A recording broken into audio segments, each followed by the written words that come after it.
خون نکلوانا، نکسیر پھوٹنا، زخموں سے خون نکلنا، دانت نکلوانا، مزی اور ودی کا نکلنا، دمہ میں اسپرے کا استعمال کرنا، ان تمام چیزوں سے روزہ نہیں ٹوٹتا ہے۔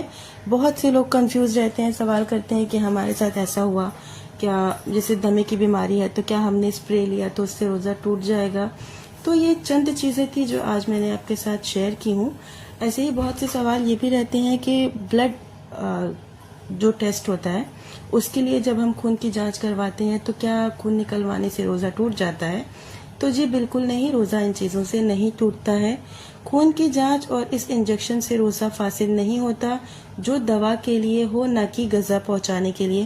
غذا پہنچانے کا مطلب یہ ہوتا ہے کہ جو انرجی، یعنی کہ آپ گلوکوز لیتے ہو انرجی کے لیے یا کوئی انجیکشن آپ انرجی کے لیے لیتے ہو تو وہ چیز سے روزہ ٹوٹ جاتا ہے۔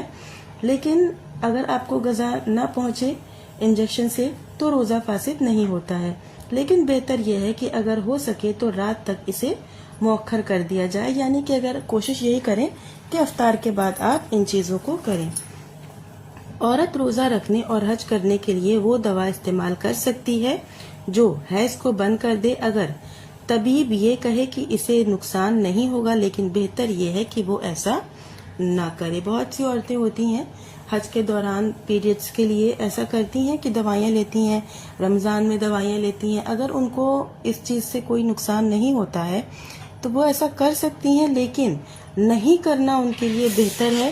چیزوں کو نیچرل رہنے دینا چاہیے۔ گردے کی صفائی، جس میں خون کو جسم سے نکال لیا جاتا ہے، پھر صفائی کر کے اس میں بعض چیزوں کو ملا کر جسم میں دوبارہ ڈالا جاتا ہے، اس سے روزہ فاسد ہو جائے گا۔ اگر روزہ دار منی نکالے یا مباشرت یعنی بوسہ و مساس نہ کرے بلکہ جمع کی وجہ سے منی نکل آئے تو وہ گنہگار ہوگا اور اس پر قضا ہے نہ کہ کفارہ۔